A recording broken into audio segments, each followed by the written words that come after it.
What if I told you Egypt was born, not in golden deserts or beneath the gaze of pharaohs, but in a lost world of grasslands, wild rivers, and forgotten peoples, a paradise swallowed by the sands long before the pyramids? The truth is, everything you think you know about Egypt's beginning is only half the story. Let's step back, way back, 10,000 years ago, before Egypt was Egypt, when the land pulsed with green life and the sky rolled with thunder. Elephants, giraffes, and herds of wild cattle wandered where only desert lies today. But why did this paradise disappear, and how did its loss set off a chain reaction that changed the world? Stick with me, because the answer holds the secret to how the very first Egyptians came to be. Back then, people roamed in small bands, hunters and gatherers tracking antelope and birds, living by the rhythm of rain and river. Life was rich, but everything was about to change. The world grew hotter, the rains grew scarce, and the grassland shrank into desert. What forced those ancient wanderers to abandon their freedom and settle beside the Nile?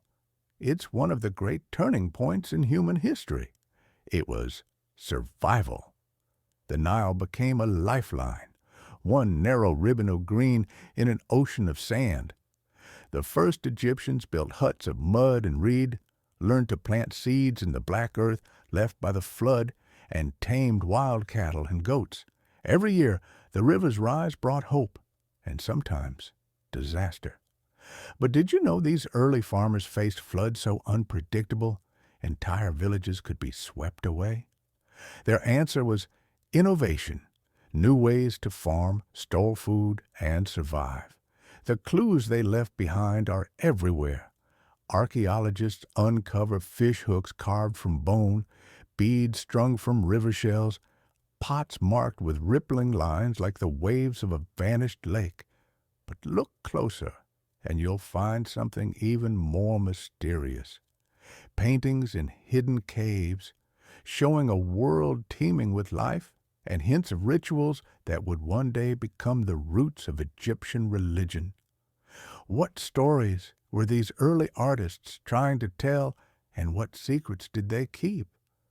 Villages in the Fayum oasis thrived by ancient lakes, while to the south the Badarian people made beautiful pottery and buried their loved ones with jewelry and tools for the next world. You can almost picture the whole community coming together for a burial, each gift a prayer for safe passage into the afterlife. But why did these early Egyptians believe in life after death? The answer would one day shape the greatest tombs on earth. Trade began to connect these scattered communities. Imagine young Egyptians paddling down the river, carrying obsidian blades from Ethiopia or blue stones from Afghanistan, goods and stories from lands beyond the horizon. But did you know the very first writing in Egypt started as simple marks on pottery, used to remember deals, gifts, and maybe even legends? These marks are the ancestors of hieroglyphs, and you'll see how they explode into true writing very soon. Some villages grew powerful. At Hierakonpolis, thousands gathered for festivals to honor the falcon god Horus. Artists there carved knives with animal handles so lifelike you'd swear they could move. Chiefs rose to power, commanding warriors, priests, and craftsmen. The tombs of these leaders became grander, filled with offerings and even human followers, proof that society was changing fast. But why did competition between villages suddenly turn deadly? And how did it lead to the rise of Egypt's very first kings? Over centuries, rivalries deepened. Two mighty realms took shape: Upper Egypt in the south, Lower Egypt in the north. Each boasted its own crown, its own gods, and its own dreams of greatness. Tension simmered, But who would risk everything to unite the land? And why was unity so important? The answer is written in stone, waiting to be revealed. Everything comes to a head on the Narmer palette, a relic over 5,000 years old. Here, a victorious king, maybe Narmer, maybe someone even older, wears both the red and white crowns, uniting the two lands in a single act. But does this palette tell the real story of unification, or does it hide clues about a lost generation of forgotten rulers? The mystery is just beginning. So when you think of Egypt, don't just picture pyramids or mummies. Picture the forgotten world that came first, the lost paradise, the ancient farmers and wanderers, the artists, dreamers and survivors who faced a changing world and carved out a new way of life beside the river. Because everything, the gods, the afterlife, the very idea of kingship, was born in these hidden centuries. And in our next chapter, you'll see how this foundation explodes into the age of pharaohs, monuments, and mystery. You won't want to miss what happens next. What if I told you the world's very first kings weren't just powerful? They were bold enough to claim they were living gods, ready to carve their names in history forever. Last time, we saw how desperate survival along the Nile gave birth to villages, then rival chiefdoms. But what happened when one leader tried to unite them all? Stay with me, because the story you're about to hear is where Egypt truly begins, and nothing would ever be the same. As we pick up our story, the landscape is changing again. The scattered villages and chiefdoms along the Nile have grown restless. For generations, Upper Egypt and Lower Egypt eyed each other across the river, divided by symbols, crowns, and the gods they worshipped. But how do you convince two ancient rivals to become one? The answer is a mixture of war, faith, and the cleverest propaganda ever carved in stone. Legend says a man named Narmer, maybe a king, maybe a myth, rises from the south. He's not the first to dream of unity, but he's the one who dares to make it real. Imagine the drama. Banners flying, armies marching, priests calling for blessings as Narmer marches north, the white crown of Upper Egypt gleaming in the sunlight. But was Narmer truly a conquering hero? Or did he win by forging alliances in the shadows? The clues are hidden in the oldest royal tombs and carvings ever found. We don't have scrolls from this time. What we do have is the Narmer palette, a stone so important it's been called Egypt's first history book. On it, Narmer appears twice. On one side, smashing an enemy with his mace. On the other, parading in the double crown, uniting Upper and Lower Egypt as crowds look on. But why record this in such dramatic fashion? Because for the first time, a king wasn't just a ruler. He was the face of a new idea, Egypt itself. From that moment, Egypt is born. But it's not an overnight success. The early pharaohs, Narmer and his successors, Aha, Jer, Den, and others, spend their lives stitching together a fragile nation. They build a capital at Memphis, right on the border between the two lands, a statement to everyone that this unity is meant to last. But could a single city really hold such a vast land together? The answer is a story of ambition, innovation, and sometimes brute force. Everywhere you look, the world is changing. Scribes invent true hieroglyphs, the first written words in African history. So complex, only a few elite can ever read them. Officials start keeping careful records, counting cattle, measuring grain, tracking workers for royal projects. For the first time, memory itself becomes power. But what happens when writing is no longer just a tool, but a weapon? able to shape history, erase rivals, and make a king immortal. That's the secret of the pharaoh's legacy. Religion is reimagined. Now, the pharaoh isn't just king. He's the living Horus, chosen by the gods, responsible for making the sun rise and the Nile flow. Priests and artisans compete for royal favor, carving prayers and offering gifts to keep chaos at bay. But if the pharaoh is divine, what does that mean for ordinary people? And what happens to his soul when he dies? The race to conquer death begins here, and its legacy will haunt Egypt for 3,000 years. Tombs explode in size and grandeur. The desert becomes a sacred landscape, dotted with mastabas, massive mud-brick tombs, some as large as palaces. Inside, the pharaoh's journey to the afterlife is planned in minute detail. Jars of wine, baskets of food, weapons for protection, and rows of servants, sometimes sacrificed to serve him beyond death. But why did these kings believe they needed such armies in the next world? And what secrets did their tomb builders know, secrets we're still uncovering today? Rivalries simmer beneath the surface. Not every chief submits quietly. Some rebel, and their names are lost to time. Other kings experiment with new ideas, using stone for tombs, sending expeditions far south for gold, and setting up the world's first tax system. Trade networks stretch from the Mediterranean to Nubia, bringing wood, copper, and precious stones to the heart of Egypt. But as Egypt grows richer, does everyone share in its prosperity, or does power collect in the hands of the few? It's a question that shapes every empire to come. For ordinary Egyptians, life is a mix of hope and hardship. Farmers toil under the hot sun, artisans craft treasures for both the living and the dead. Children learn stories of gods and monsters from their elders. But even for them, the idea of Egypt, the land of Ma'at, order, and the promise of eternity, becomes real. But how does a nation survive for thousands of years on a dream?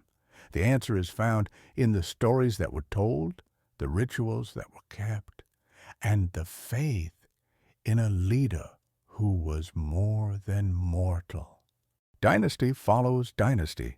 Some kings are remembered, like Den, whose reign is immortalized in labels and carved ivory syrinx. Others fade, their names erased or forgotten, their tombs plundered. Yet the idea of Egypt endures, growing stronger with each passing generation. But just as everything seems secure, the next chapter brings a new ambition. What if you could not only rule the land, but build a monument that would outlast even your own name? And that's where we go next. Because the age of pyramids is coming, where pharaohs reach higher than any before, and Egypt becomes the world's first civilization to build forever. What secrets did they discover? And what rivalries nearly tore it all apart? Don't go anywhere. The story of ancient Egypt is only just beginning. Imagine building something so colossal that 5,000 years later it's still standing, defying storms, conquerors, and even time itself. What drove Egypt's early pharaohs to such insane ambition, and how did they actually pull it off? The truth is, the age of pyramids isn't just about stone and sweat. It's about power, rivalry, faith, and the invention of eternity itself. We pick up as Egypt's first dynasties are barely a few generations old. The idea of kingship is no longer fragile. It's a force of nature. The pharaoh is not just a ruler, he is living order, the bridge between gods and mortals, and his word shapes the world. But how do you prove your power to a nation, to the gods, and even to the ages? For the early kings, the answer was simple. You build bigger, higher, more daring than anyone ever had. At the dawn of the Old Kingdom, a king named Josa challenges his people to do the impossible. He commands his brilliant architect Imhotep, remember that name because he'll become a legend, to build him a tomb like no other. The result is the step pyramid of Saqqara, rising tier by tier above the desert, the world's first monument in stone. Imagine what it felt like for ordinary Egyptians, standing in its shadow, seeing the very earth transformed by human hands. But how did Imhotep convince thousands to drag stones for years? And what secrets did he know about engineering, faith, and loyalty? The race is on. Each king wants to outshine his ancestors. Sneferu tries new designs. One pyramid collapses, another bends midway, and finally, at Dashur, he perfects the smooth-sided pyramid.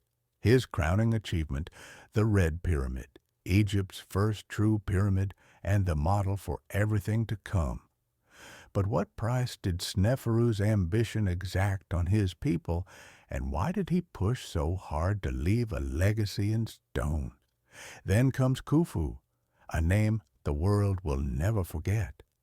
He commands the construction of the Great Pyramid at Giza, the only ancient wonder still standing. This is not just a tomb, it's a declaration. The pharaoh is eternal, his power unquestioned. The numbers are staggering. Millions of limestone blocks, a workforce of thousands, logistics that boggle the mind even today. But was the pyramid built by slaves, as some legends say, or by teams of skilled workers driven by something deeper? And what secrets hide inside its corridors, waiting for discovery? Beside Khufu's monument, his son Khafre builds his own pyramid, and, some believe, the great Sphinx, its gaze unblinking, its riddle unsolved. What does the Sphinx really mean? And why has it fascinated dreamers and conquerors for centuries? Some say its face is a guardian. Others whisper it holds a lost prophecy. Could the real answer be even stranger? The Giza Plateau becomes a city of the dead, tombs for queens, nobles, and officials, each desperate for a piece of the afterlife. Daily life revolves around feeding, clothing, and honoring the dead. Entire villages, like the one at Deir el-Medina, spring up, housing the artists and builders who serve the pharaoh's vision. But what did these ordinary Egyptians believe about life, death, and their own place in the cosmic order? The answer is written in graffiti, prayers, and the scraps of bread found in their kitchens.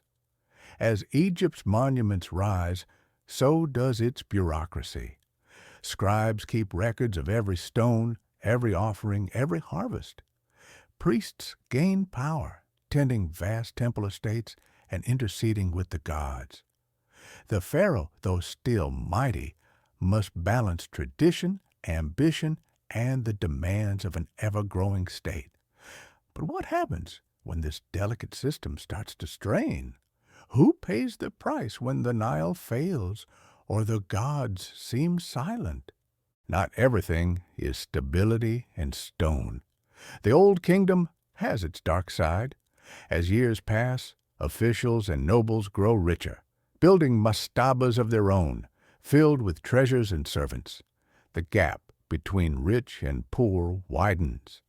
In distant provinces, governors begin to act like mini-pharaohs, challenging the center's authority. But could this very success be Egypt's undoing? The cracks are already beginning to show.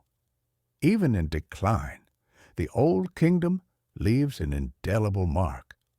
The last great king, Pepi II, reigns for more than 90 years, a record to this day. By his death, the system is creaking. The Nile's floods weaken, famine stalks the land, and the ancient unity begins to unravel. The proud tradition of building for eternity gives way to the struggle to simply survive. But what really caused the fall of Egypt's first golden age? Was it drought, greed, or something more mysterious? The debate continues, and new clues are still being dug from the sands. As the age of pyramids ends, the great tombs stand watch over a changing world. Egypt will be tested by chaos, drought, and civil war, but its dreams of eternity will never die. In the next chapter, we'll see how the collapse of order paves the way for rebirth, new creativity, and a kingdom unlike anything before. You won't believe what rises from the ashes of Egypt's first fall. So don't miss what happens next. What happens when a civilization built on order suddenly collapses into chaos? Imagine a world where the gods seem silent, famine sweeps the land, and neighbors become rivals overnight. Could you survive the fall of everything you've ever known? Stay with me, because what happens next is one of the most dramatic and least understood chapters in Egypt's story, a time when the future of the entire nation hung by a thread. The age of the pyramids has ended. The great stone monuments still cast their shadows, but behind their walls the world is changing fast. The pharaoh's once absolute power is slipping away. Out in the provinces, local governors, nomarchs, grow bold and ambitious. The Nile's floods have become dangerously unreliable. Fields go barren, granaries run empty, and hungry people look to their leaders for help, only to find confusion and competing claims to power. But what happens to a country when even the king can't guarantee tomorrow's bread? And who will step up when the old gods seem to have abandoned their people? Civil war erupts. Egypt splits into rival kingdoms, one in the north, another in the south. Brothers fight brothers, and no one is certain which pharaoh, if any, truly speaks for the gods. Stories from this time tell of tombs robbed, temples neglected, and families forced to choose sides just to survive. The first intermediate period is a time of heartbreak and endurance, a dark age where survival means everything and nothing is promised. But in the ashes of collapse, something incredible is already beginning to stir. Who are the men and women who refuse to give in, who hold tight to the hope of unity? The answer comes from the city of Thebes, far in the south, where a new line of leaders emerges. Among them, a determined king named Mentuhotep II rises. He isn't a builder of pyramids. He's a fighter and a healer, a leader forged in hard times. Mentuhotep reunites the two lands, bringing peace through both war and negotiation. Under his rule, Egypt is reborn, and a new golden age dawns, the Middle Kingdom. But will this new unity hold, or is Egypt doomed to repeat its old mistakes? The struggle for lasting peace is just beginning. Everything changes in the Middle Kingdom. Pharaohs become shepherds of their people, not just distant gods. They listen to complaints, judge disputes, and travel the land to see for themselves what needs fixing. Farmers are protected, irrigation canals repaired, and famine relief becomes a royal responsibility. But does this new caring king risk appearing weak? Or is this exactly what Egypt needs to rebuild its greatness from the ground up? Art and literature bloom as never before. New tales are written. The story of Sinuhe, the eloquent peasant, and visions of the afterlife that would shape Egyptian religion for centuries. Sculptors carve statues not just of gods and kings, but of scribes, priests, and even commoners. For the first time, ordinary Egyptians see themselves reflected in the monuments around them. But could this new appreciation for the individual threaten the old idea that only the pharaoh mattered? The seeds of change are being sown. The Middle Kingdom isn't just about peace. pharaohs push Egypt's borders, sending armies into Nubia for gold and building fortresses on the frontiers. Expeditions to the Sinai Peninsula return with turquoise, and trade with the Near East brings cedar wood, silver, and exotic animals. The state grows strong, its reach longer than ever before, but with expansion comes new enemies, and the cost of empire is always high. Who will protect Egypt from threats both outside and within? Religion evolves again. The cult of Osiris, god of the afterlife, spreads far and wide. Now, even ordinary people dream of an afterlife like the kings, if they live justly, perform the right rituals, and pass the judgment of the gods.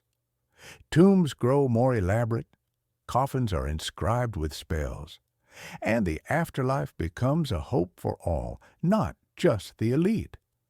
But as the line between ruler and ruled blurs, can Egypt hold on to its sense of cosmic order, or will new ambitions lead to new chaos?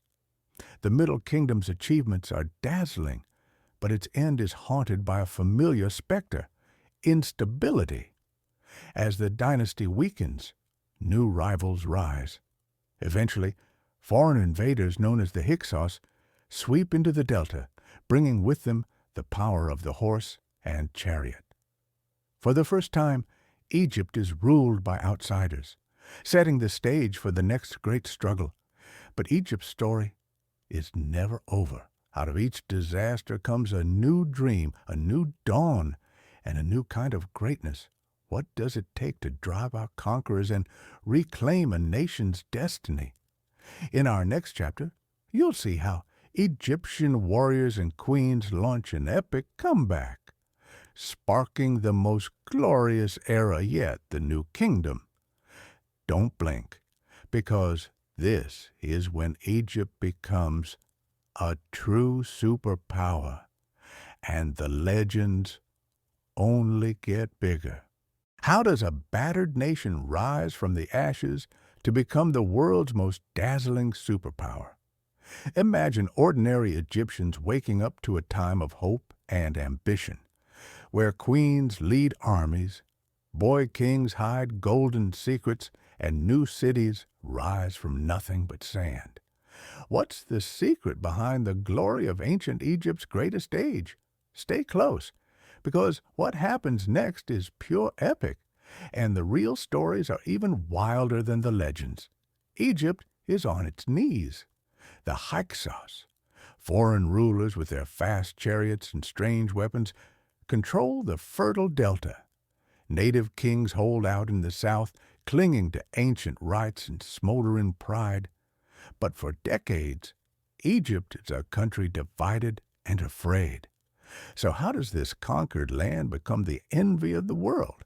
The answer is simple: relentless ambition and the courage to dream of something greater. The fight back begins with the Theban princes. Determined, stubborn, and ruthless, they launch rebellion after rebellion, learning the secrets of their enemies, adopting chariots, perfecting bronze swords, and forging alliances. At last, a new leader emerges, Ahmose I, who sweeps north and throws out the Hyksos for good. With the Delta reclaimed, Egypt is reunited, and the world's greatest civilization steps into its golden age, the New Kingdom. But will victory turn to pride or to disaster? The story is far from over. Suddenly, everything feels possible. Pharaohs become conquerors, their armies marching far beyond Egypt's borders. Their names ring out across deserts and mountains. Hatshepsut, the brilliant queen who rules as king. Thutmose III, a military genius whose campaigns shape an empire. Amenhotep III, builder of monuments, friend to foreign kings, and the richest man on earth. But in a world of such giants, what happens when ambition and ego run unchecked? Let's start with Hatshepsut, one of history's most remarkable women. She wears the king's beard, builds stunning temples at Deir el-Bahari, and launches daring expeditions to the mysterious land of Punt. Her reign is peaceful, prosperous, and bold, but after her death, her stepson tries to erase her memory from every monument. Why was her legacy so threatening, and what secrets did she leave behind that would echo through the centuries? Then comes Thutmose III, the Napoleon of ancient Egypt, undefeated in battle, his chariots rolling from Syria to Nubia. His victories fill Egypt's coffers with gold, art, and exotic wonders. Palaces gleam, temples expand, and Egypt is richer than ever before. But with all this power, who can the pharaoh trust? And what happens to those who dare to defy him, even his own family? In time, the new kingdom reaches its dazzling peak under Amenhotep III, whose monuments stretch from Luxor to Nubia. Foreign princes send gifts to Egypt, begging for gold and favor. The pharaoh calls himself the dazzling sun, and for a moment it seems Egypt is truly eternal. But pride comes before a fall, and in the next generation the royal house will plunge into chaos like never before. Enter Akhenaten, the heretic king. He abolishes the old gods, worships the sun disk Aten alone, and builds a new city, Akhetaten, in the desert. Art changes, court life shifts, and the old priesthood trembles. His queen, Nefertiti, becomes the icon of beauty, but can a revolution built on one man's vision survive? What was daily life like in a city devoted to a single god, and why did the old world fight so hard to return? After Akhenaten's mysterious death, the throne passes to a boy, Tutankhamun, known to history as King Tut. He restores the old gods and tries to heal the kingdom. His reign is brief, but his tomb, untouched for over 3,000 years, is filled with gold and wonder. What was buried with him, and why did the world go wild when it was found? The answer is more dramatic than any treasure map. The new kingdom's greatest titan is yet to come, Ramesses II the Great. He rules for more than 60 years, fights epic battles against the Hittites at Kadesh, and covers Egypt with temples, statues, and his own face carved in stone. Over 100 children call him father, and his reputation becomes myth. But did Ramesses really win his famous battles, or did he just master the art of royal spin? What truths and lies lie beneath the monuments? The empire is mighty, but storm clouds gather. The sea peoples sweep across the Mediterranean, raiders attack from Libya, and rebellions flare in distant lands. Egypt's armies strain to defend its frontiers, and the cost of glory becomes clear. Wealth disappears, faith is shaken, and the royal house weakens. How does a golden age end, and could anyone have stopped the slide into darkness? By the end of the new kingdom, Egypt is exhausted. The power of the pharaohs is broken. Priests of Amun now wield the real authority, and the once great kingdom is again threatened by outsiders and internal strife. But Egypt isn't finished. Out of every crisis, the seeds of renewal are planted. Next time, we'll see how a land battered by invasion and civil war tries to hold on to its soul through foreign dynasties, priestly power, and an unbreakable will to endure. The struggle for Egypt's heart is about to enter its strangest and most unpredictable phase. Don't miss the twists and revelations still to come. What happens to a civilization when the old magic runs out, when glory fades, enemies close in, and even the gods seem to turn away? The next chapter of Egypt's story isn't about golden pharaohs or towering monuments. It's about survival, transformation, and an epic struggle to hold on as the world changes forever. Don't blink, because this is where the real test of Egypt's soul begins. The mighty temples and pyramids of the new kingdom still stand, but Egypt itself is exhausted.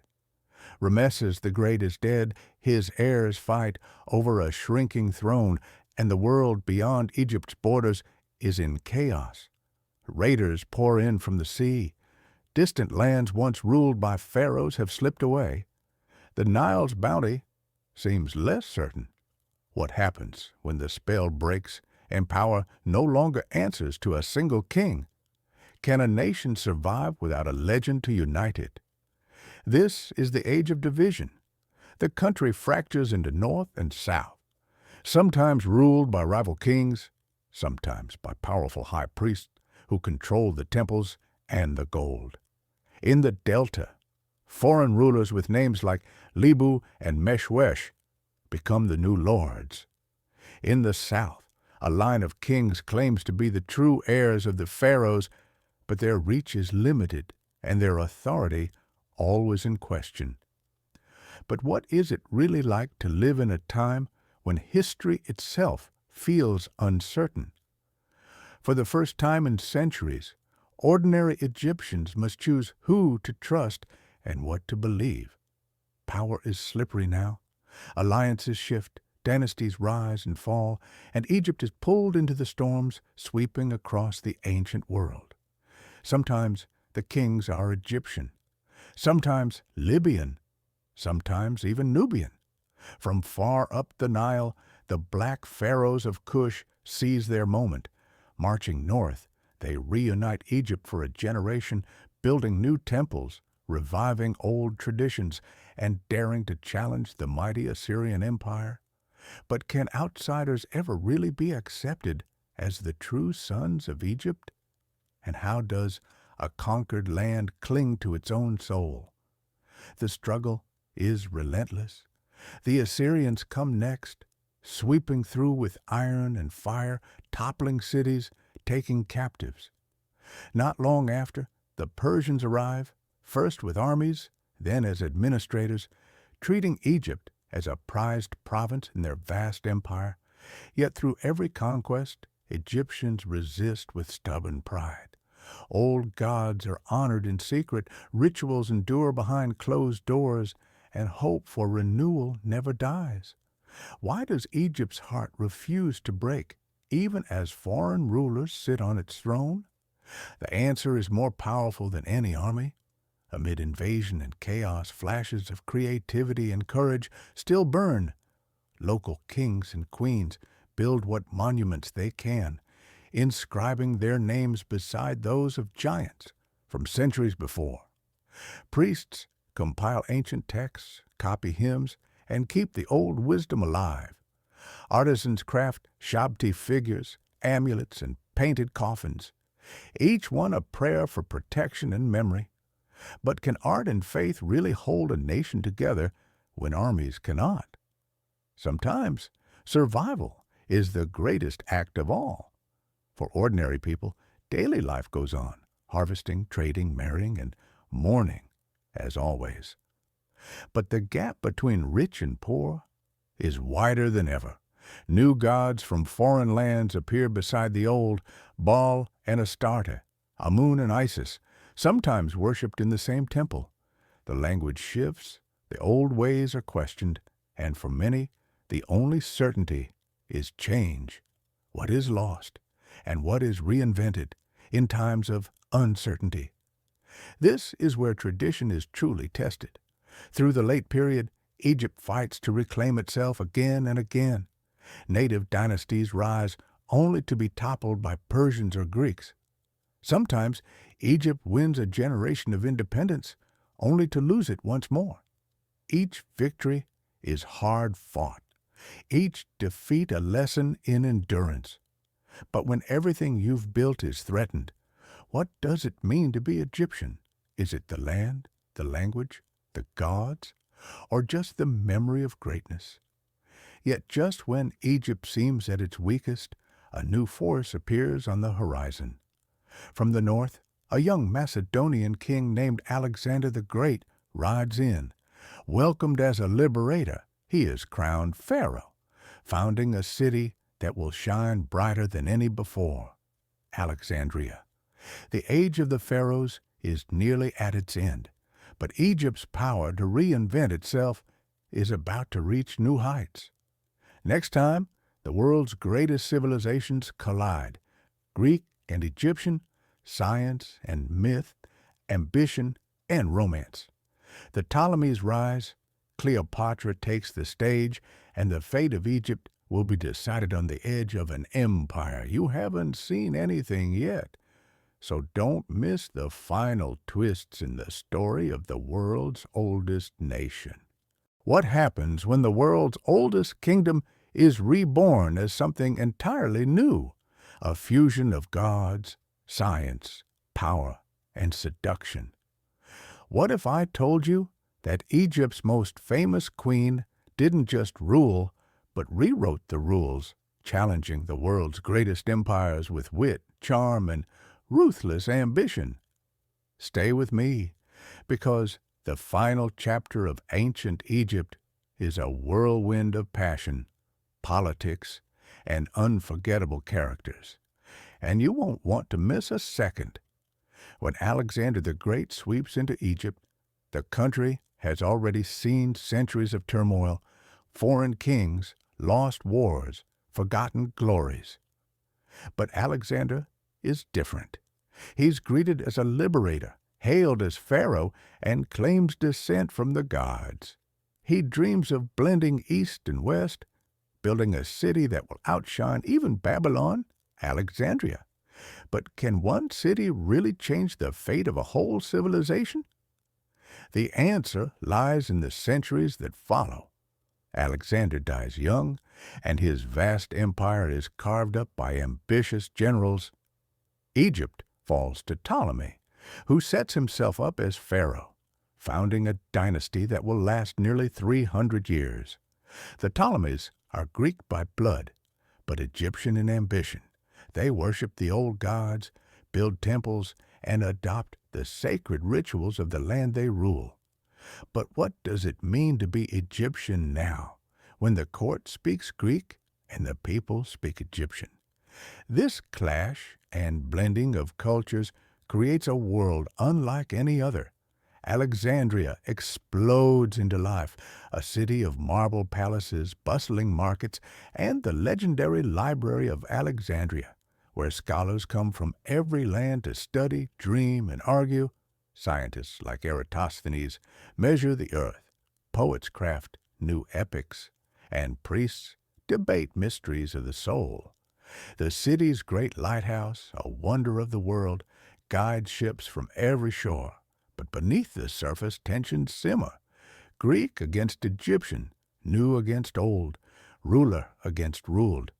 How long can such a dazzling balance last?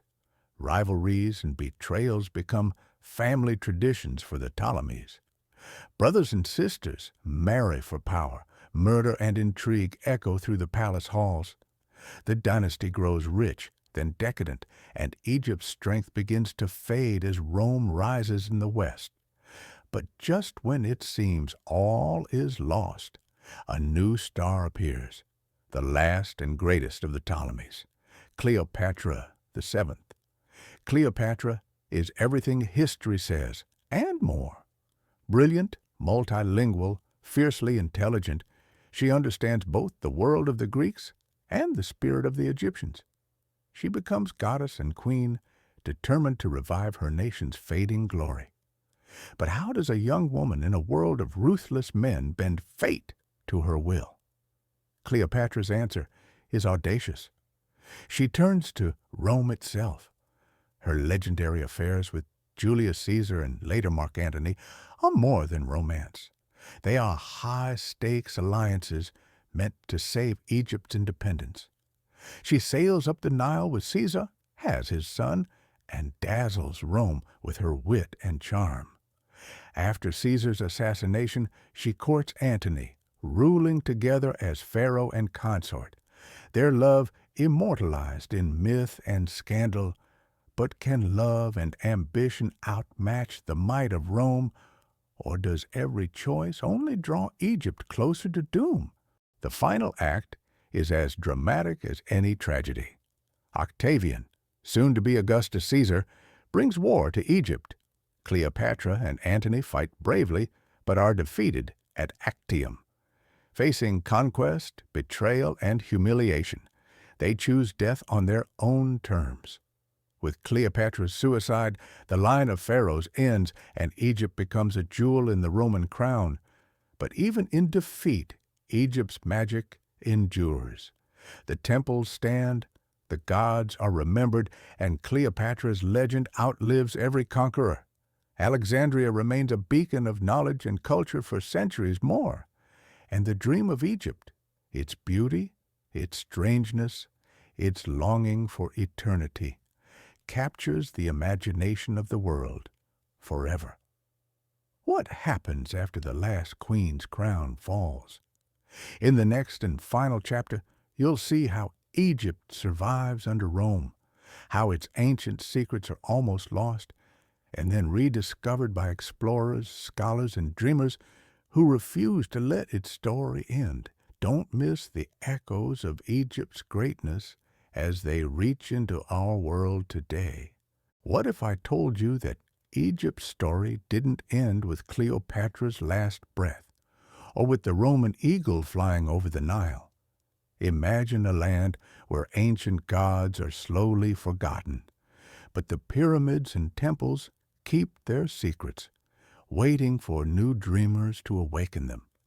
How do you bury the world's oldest civilization, and why does it keep coming back to life? Stick around, because the last chapter of Egypt's journey is as mysterious and powerful as any that came before. After Cleopatra's death, Egypt falls under the rule of mighty Rome. No longer the seat of an empire, it becomes a prized province, a breadbasket for Rome's hungry cities and a crossroads of trade, cultures, and ambitions.